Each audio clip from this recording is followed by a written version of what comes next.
This is the Elemental House by Callery Architects. It's an off-grid, low-impact, compact home that has been designed for Sue and Jim.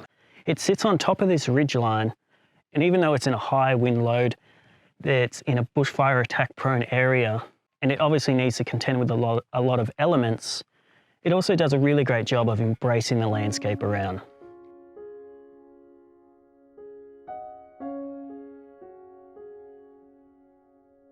When we initially went to Ben, I guess because of the view, I had an image in my head that we'd build a glass pavilion. But what he's given us is a much more robust, interesting house. Sue and Jim approached us to build this off-grid retreat.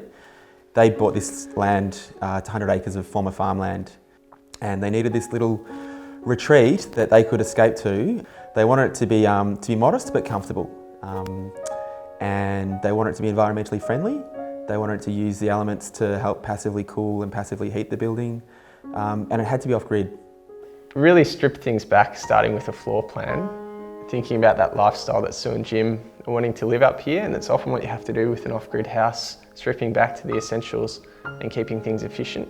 So from a construction point of view, we stuck with a 10 by 10 metre, 100 square metre floor plan.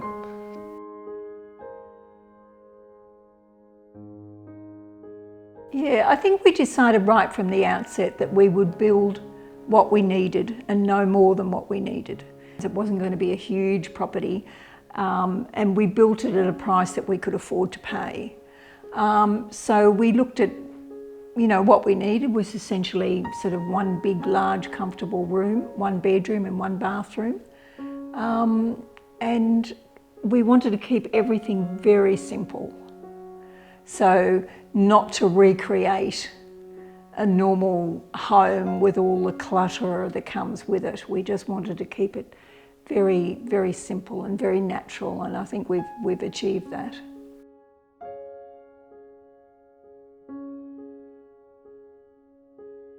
Elemental obviously speaks to a desire for simplicity and for this abstract geometric form that's quiet, not trying to dominate the landscape. It's just this square with a rectangular room that's oriented to get the passive solar from the north and the cool southerly breezes and this fantastic view to the east.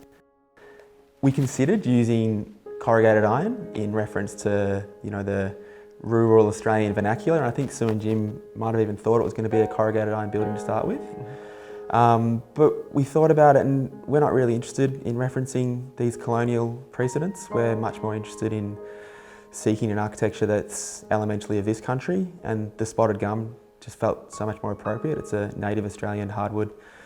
It is low maintenance. It doesn't need to be maintained. It can be left to go grey, settling into its landscape quietly.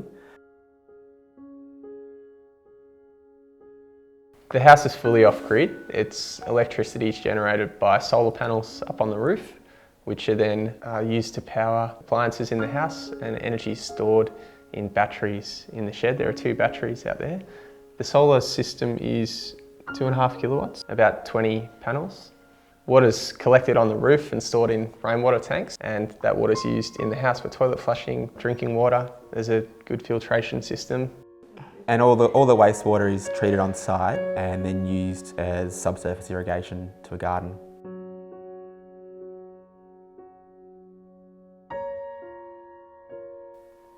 Any project has a budget, but particularly when you're building an off-grid house, a lot of your budget is going to be allocated to immediately the technology that's required, the panels, the batteries, the water storage and the treatment on site.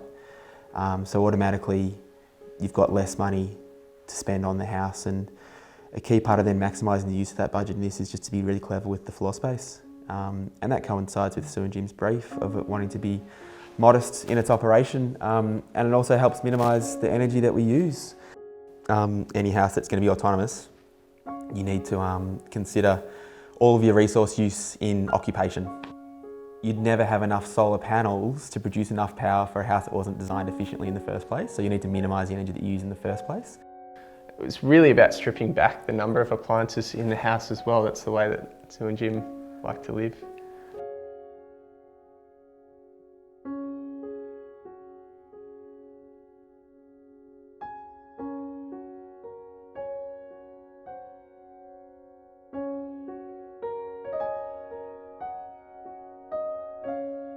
It's the view that takes everybody's breath away.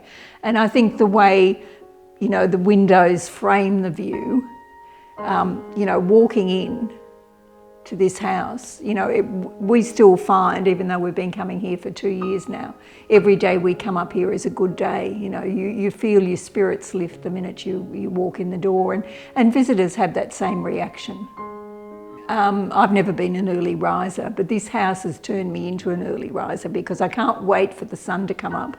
And I come out and immediately go to the binoculars because what you can see out there early in the morning is just amazing. So we've got obviously kangaroos, echidnas, wombats, wedge-tailed eagles.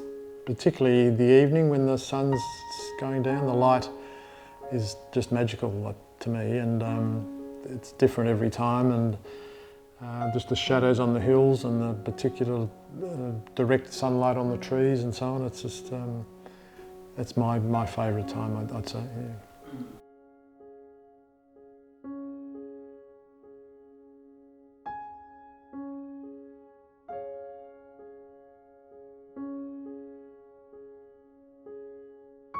It's a simple, compact form up on top of a hill. It's not ostentatious, it's stripped back and off-grid, like you'd expect an off-grid house to be. You know, we just, you know, really, really love the house. I think there's a tendency for people to, you know, go too big, too grand, when you can have something, you know, simple and magical like this. Do you design a home to shelter you from the elements, or do you design a home that embraces it? Or you could do what Callery Architects have done here with this low impact off-grid home, and it does both.